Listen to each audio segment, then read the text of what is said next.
నమస్తే. ఈరోజు మన స్టూడియోలో ప్రముఖ ఆధ్యాత్మికవేత్త జ్యోతిష్య వాస్తు పండితులు వైవిఎస్ఎస్ గిరిరావు గారు మనతో ఉన్నారు. గురుగారితో మాట్లాడేద్దాం. నమస్కారం గురుగారు. నమస్తే నాయనా. గురుగారు, ఆగస్టు 8వ తారీఖు మనకి వరలక్ష్మి వ్రతం రాబోతుంది. సో అమ్మవారి అనుగ్రహం పొంది సకల శుభాలు కలగడానికి ప్రతి ఒక్కరు కూడా ఈ వరలక్ష్మి వ్రతంలో పార్టిసిపేట్ చేస్తూ ఉంటారు. అందరికీ అర్థమయ్యే విధంగా, ప్రతి ఒక్కరు చేసుకునే విధంగా సంపూర్ణ పూజ విధానం మాకు తెలియజేయండి. ఎటువంటి హంగు ఆర్భాటం లేకుండా సింపుల్గా ఎలా సెలబ్రేట్ చేసుకోవాలి, ఏ వస్తువులు తెచ్చుకోవాలి మాకు వివరించండి గురుగారు. అసలు శాస్త్రంలో ఉన్నదేంటంటే అందరూ చేసుకోవటానికి అలవడే విధానాన్నే ఇస్తున్నారు. కాకపోతే ఇప్పుడు ఏంటంటే స్టేటస్ సింబల్గా చేసుకోవటం వల్ల ఒక్కొక్కళ్ళు ఒక్కొక్క డాంబికంగా చేస్తూ వాళ్ళు అలా చేశారే మనం అలా చేసుకోలేదని వస్తుంది. ఆఖరికి మీకు శివరాత్రి కానీ, అమ్మవారి కానీ, వినాయకుడిది కానీ పార్థివలింగం దాకా ఇచ్చాడు సబ్స్టిట్యూషన్.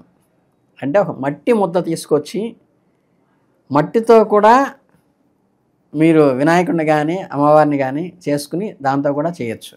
అలాగే మీకు ఇందులో ఏంటంటే చాలామందికి ఆనవాయితీ ఉండదు, కానీ ఆనవాయితీ ఉండి బొమ్మ పెట్టి చేస్తారే. బొమ్మ పెట్టినప్పుడు దానికి అలంకారాలు, కొత్త చీర, దానికి జాకెట్టు అన్నీ ఏంటంటే చేతులు, కాళ్ళు, ఇవన్నీ హస్తాలు, అభయహస్తం, వరదహస్తం ఇవన్నీ కావాలంటే అవి కొంచెం ఇదవుతుంది. కానీ అసలు సింపుల్గా శాస్త్రంలో చెప్పింది ఏంటంటే కలశం అని ఉంటుంది.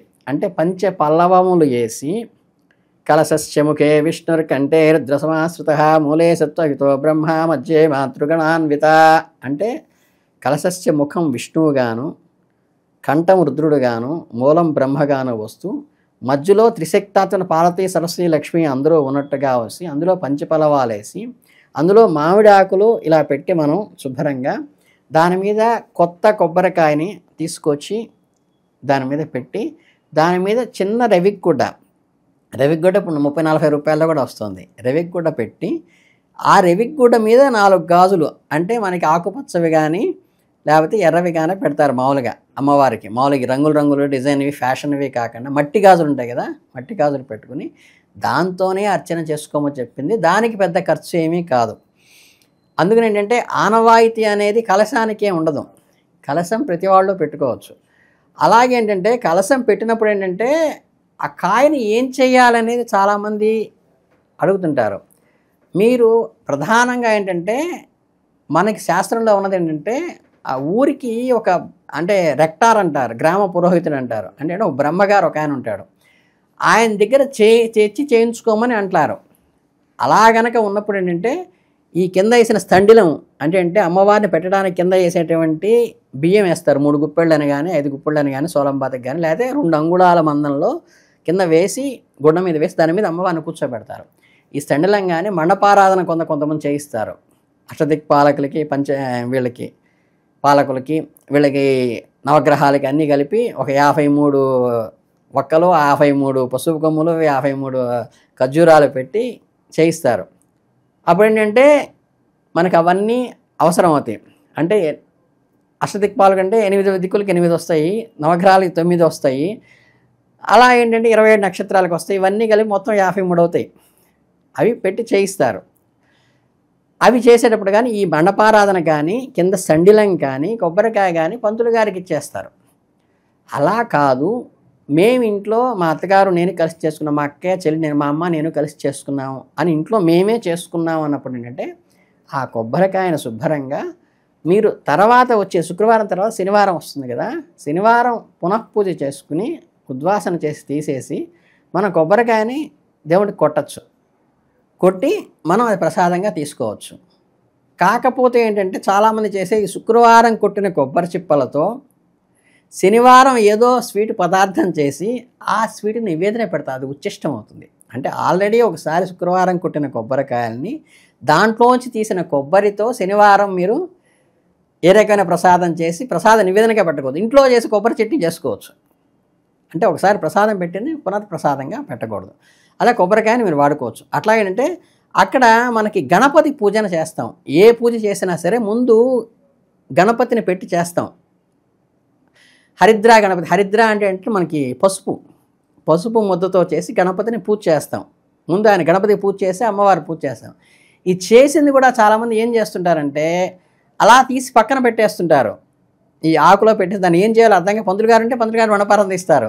ఈ దేవుడి దగ్గర కొన్నాళ్ళు పెడతారు, చివరికి ఎలా ఉంచేసి ఒక నెల 2 నెలలు అయినా దానికి పురుగు పట్టి పాడైపోయి అవుతుంది. అది దోషం అమ్మ, అలా చేయకూడదు.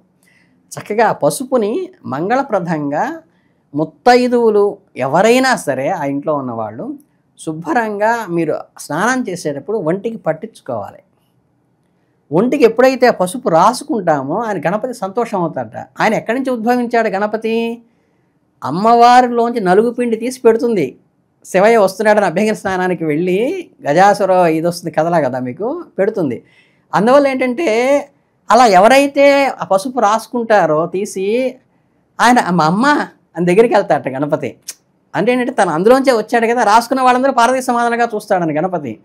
అందుకని మా అమ్మలాగే ఉంది అని దగ్గర తీసుకుని వాళ్ళకి ఏ ఆటంకాలు లేకుండా మా కొడుకు గనక అమ్మకి అలా నిలబడతాడు అండగా, గణపతి ఆ ఇంటికి ఆ గృహిణికి ఏ కష్టం రాకుండా అలా నిలబడతాడు. కనుక ఏంటంటే హరిద్రా గణపతిని చక్కగా మీరు స్నానం చేసేటప్పుడు ఒంటికి రాసుకోండి. అది స్నానం చేసేస్తాం కదా, బాత్రూంలోకి వెళ్ళిపోతుంది కదా అనుకోబాకండి. మీకు ఒంటికి రాసుకున్నప్పుడు, మొహానికి ఇలా రాసుకున్నప్పుడు ఆయన సంతృప్తి పడి అనుగ్రహం ఇస్తాడు. అమ్మవారికి వేసిన గాజులు ముత్తైదులకి ఇచ్చుకోవచ్చు. లేకపోతే మీ ఇంట్లో ఎవరైనా సరే ముత్తైదువుగా ఉన్నవాళ్ళు అందరూ కూడా ఆ గాజులు వేసుకోవాలి. ఊరికే పెట్టేసి సంవత్సరాల తర్వాత ఆ పూజలు అలాగే ఉంచేయకూడదు. దాన్ని అమ్మ ప్రసాదాన్ని మనం స్వీకరించాలి. అది ప్రధానంగా చేస్తుంది. అట్లాగే అక్కడ రవిగుడ్డ ఏదైతే పెట్టారో, మీ ఇంట్లో ఏదైనా పెళ్లి జరుగుతుంది అక్కడ, మీ అమ్మాయి పెళ్ళో లేకపోతే నిశ్చితార్థం జరుగుతుంది, లేకపోతే మీ అమ్మాయి పెద్ద మనిషి అయింది బంతి చేస్తున్నాము, లేకపోతే కొత్త కోడలు మీ ఇంట్లోకి వచ్చింది, ఆ వచ్చిన వాళ్ళకి ఆ రవిగుడ్డ ఇచ్చి కుట్టించుకోవాలి.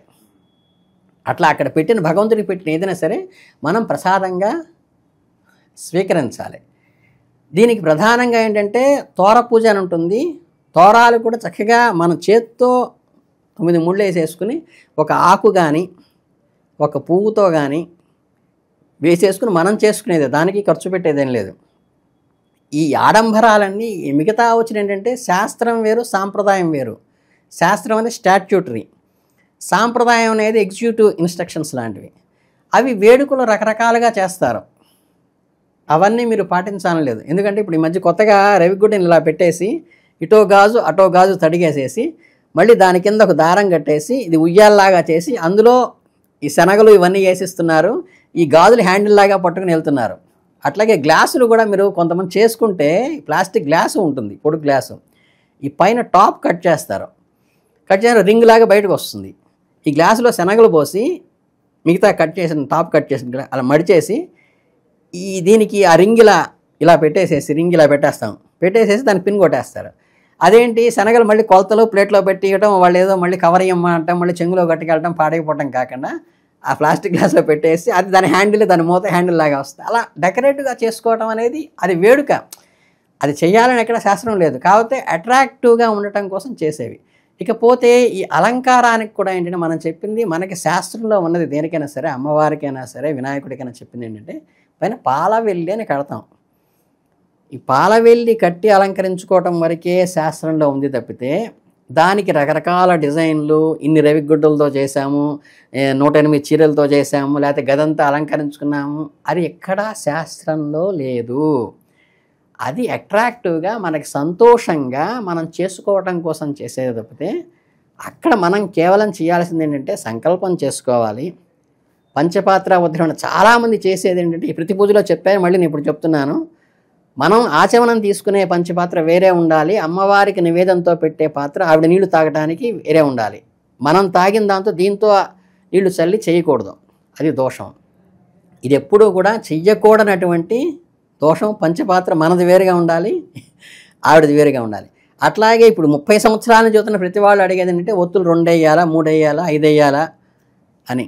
సాధ్యం త్రివర్తి సంయుక్తం అన్నారంటే 3 ఒత్తుల త్రివర్తి సంయుక్తంగా వేసి అజ్యం అంటే నెయ్యితో కలిపినటువంటి దీపారాధన వేసి చేయాలి.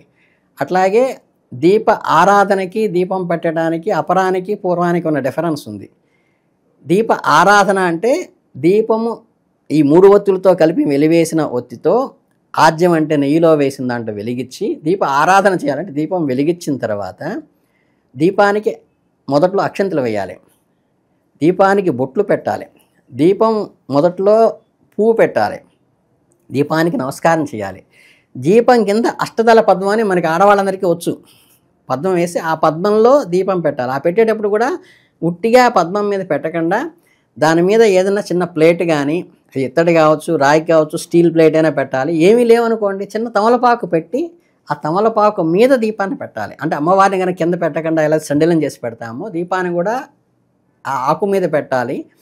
కింద అష్టదళ పద్మం వేయాలి, దాని మీద దీపం పెట్టాలి, దానికి బొట్లు పెట్టాలి, దానికి కుంకుమ అద్ది అదిమి తర్వాత ఏంటంటే ఆ అక్షంతలు వేసి దీపం మొదట్లో పువ్వు పెట్టి నమస్కారం పెట్టుకుని దీపానికి నమస్కారం పెట్టి అమ్మవారికి ఎలా పూజ చేస్తాం, దీపాన్ని కూడా ఆరాధించాలి మనం. ఇది అట్లాగే ఏంటంటే షోడశోపచారాలని గుళ్ళల్లో చేస్తారు. మనకి పంచోపచారాలు చాలు. పంచభూతాలు ఉంటాయి కదా మనకి. ఈ పంచోపచారాలు అంటే ఆచమనము, అర్ఘ్యము, పాద్యము ఇవన్నీ చేస్తాము. ఇవన్నీ నీడతో చేసేటువంటి ఉపచారాలు. తర్వాత వాయు రూపంగా ఏం చేస్తాము, ధూపం అగరబత్తులు వెలిగిస్తాము. అది అగ్ని రూపంగా ఏం చేస్తాము, కర్పూరంలో ధూపం ఉంటుంది, అగ్ని ఉంటుంది, ప్లస్ దీపారంలో దీపం చేస్తాము. తర్వాత భూరూపకంగా ఏమిస్తామంటే గంధం సమర్పయామి అని చేస్తాం. గంధం కానీ కుంకం కానీ అక్షంతలు కానీ వేసేటప్పుడు ఈ 2 వేళ్ళు వర్జించి చేయవలసింది. ఈ 3 వేళ్లతోనే ఏ అక్షనైనా సరే చేయాల్సింది ప్రధానంగా ఈ 3 వేళ్లతో చేయాలి. అలాగే గంధం తీసివేసేటప్పుడు ఇలాగే వేస్తాము. బొట్టు పెట్టుకునేటప్పుడు కూడా ఈ వేలుతో పెట్టుకోరాదు, చాలామంది చేసే దోషం ఇది. అలాగే నివేదన పెట్టిన తర్వాత కూడా చాలామంది చేసే దోషం ఏంటంటే కేశవాయ స్వహ, నారాయణాయ స్వహ, మాధవాయ స్వహ, గోవిందాయ నమః అని మనం ఆచమనం చేసినట్టుగానే అక్కడ ప్రాణాయ స్వహ, అపానాయ స్వహ, వ్యానాయ స్వహ, ఉదాయన స్వహ చెప్తాం. ఇది చెప్పిన తర్వాత మధ్యే పానీయం సమర్పయామి అంటాం. అనగానే ఉత్తరోపసం సమర్పయామి, మంగళహార నీరాజనం సమర్పయామి అనకూడదు. ప్రాణాపాన వ్యాన ఉదాన సమాన మధ్య పానీయం చెప్పిన తర్వాత మనం కళ్ళు మూసుకొని ఒక 2 నిమిషాలు ధ్యానం చేయాలి. అంటే అప్పుడు ఆయన స్వీకరిస్తాడు. కంచం పెట్టిన తర్వాత ఆయన స్వీకరించే టైం ఇవ్వాలి. ఇచ్చిన తర్వాత 2 నిమిషాలు ఆగి అప్పుడు ఉత్తరోపసం చెప్పి అప్పుడు మనం మంగళహారతి అనేది పాడాలి. వెంటనే అంటే ఇష్టాలు వేసేవాడు ఒక ఆయన తీసేవాడు ఒక ఆయన తీసినట్టుగా, అంటే మీకు లౌకికంలో చెబితే అర్థమవుతుందని. కనుక దీపారాధన 3 ఒత్తులతో వేయాలి, ఆజ్యంతో వేయాలి, దీపానికి ఆరాధన చేయాలి. అమ్మవారికి పెట్టే నివేదనలో ఆచమన పాత్ర వేరే ఉండాలి, మీరు తీసుకునే ఆచమన పాత్ర వేరే ఉండాలి. తర్వాత ఆవిడకి నివేదన పెట్టిన తర్వాత 2 నిమిషాలు ఆగి తర్వాత మాత్రమే ఉత్తరోపోసనం చెప్పి తర్వాత మంగళహారతి ఇవ్వాలి. అక్కడ పెట్టిన హరిద్రా గణపతిని ఖచ్చితంగా ముత్తైదులు ఎవరో యూటిలైజ్ చేసుకోవాలి. అలా ఉంచేసి పక్కన దేవుని గుడిలో పక్కన పెట్టేయకూడదు. అలాగే అక్కడ పెట్టిన గాజులు కూడా 3-5 రోజులు అక్కడ దేవుడి దగ్గర ఉంచేయకూడదు. చక్కగా మనం ధరించాలి. ధరిస్తేనే అమ్మవారి అనుగ్రహం మనకు వస్తుంది. అక్కడ పెట్టిన రవిగుడ్డ మన వాళ్ళు ఎవరైనా కట్టుకోవాలి, కుట్టించుకోవాలి. అర్థమైందా? అక్కడ ఏంటంటే కలశం పెట్టడం కూడా మాకంటే మర్నాడు ఉద్వాసన చెప్పేదాకా కూడా మాకు మళ్ళీ ఇంట్లో మైలు వస్తుంది, బయటికి వెళ్ళాలో లేకపోతే ఇంట్లో అన్ని ఇవన్నీ ఉన్నప్పుడు ఏంటంటే ఇంకా కలశం కూడా పెట్టుకోకపోతే ఉట్టి పటం పెట్టుకోవడం కూడా చేసుకోవచ్చు. అమ్మవారి బొమ్మ పెట్టడం మటుకు ఆనవాయితీ ఉంటే చేయండి. ఆనవాయితీ లేకపోతే అమ్మవారి మూర్తిని పెట్టడం మినహాయించుకోండి. లేదు మాకు వేడుగ్గా చేస్తామనిపిస్తే మీరు కలశం పెట్టుకుని కలశానికి పూజ చేసి కలశానికి షోడశోపారాలు చేసి ఊరికి అలంకారం కోసం వెనకాల చేసుకోండి. అది ప్రతి సంవత్సరం చేయాలని లేదు. కానీ మూర్తికి ఎవరైతే బొమ్మను తయారు చేసి పెడతారో ఆ మూర్తికి ఎక్కడ షోడశోపచారాలు చేస్తే ప్రతి సంవత్సరం చేయాలి. ఇవి ప్రధానంగా. ఇంకా మీకు కథ అంతా కూడా మీకు నెట్లో దొరుకుతుంది, ఊళ్ళో దొరుకుతుంది, తోర పూజ నెట్లో దొరుకుతుంది. క్యాసెట్స్ పెట్టుకుని చేసుకోవడం అనేది తప్పు లేదు, కానీ బ్రాహ్మడు దొరకనప్పుడు మాత్రమే చేసుకోమన్నారంటే ఇప్పుడు నేను సద్బ్రాహ్మణుని, నాకు అన్ని వ్రతాలు చేసుకోవడం వచ్చు, ఇంట్లో అభిషేకం చేసుకోవడం వచ్చినప్పటికీ కూడా మా ఇంట్లో రుద్రాభిషేకం చేసుకోవాలంటే దాని మీద ఎవరైతే ఆధారపడి బతుకుతున్నారో ఆయన్ని పిలిచి ఆయనకి దక్షిణ తాంబూలం ఇచ్చి పంపించడం అనేది ఆనవాయితీ. కాబట్టి మీరు మ్యాక్సిమం బ్రాహ్మణుని పిలిచి చేయించుకోవడానికి తాపత్రపడండి. దొరకనప్పుడు అది గిలి పెట్టుకోకుండా మీరు చేసుకోండి. చేసుకున్న తర్వాత కూడా శాస్త్రంలో ఏం చెప్తోందంటే మళ్ళీ చెప్తున్నాను, మీరు ఓన్గా ఎప్పుడైనా ఇంట్లో ఏదైనా పూజ చేసుకున్నప్పుడు లేకపోతే నాకు వచ్చు కాబట్టి మంత్రం నేను చదువుకున్నప్పుడు ఒక 116 దగ్గర నుంచి మీరు ఎంతవరకైనా మీ స్థాయిని బట్టి ఇది బ్రహ్మగారి దక్షిణం తీసి పక్కన పెట్టుకోవడం. పక్కన పెట్టుకుని మీ పురోహితుడికి కానీ లేకపోతే మీ దగ్గరలో ఉన్న గుళ్ళో కానీ తీసుకెళ్ళి ఆ దక్షిణ ఇవ్వటం అనేది సాంప్రదాయం. అది అనుగ్రహం వస్తుంది.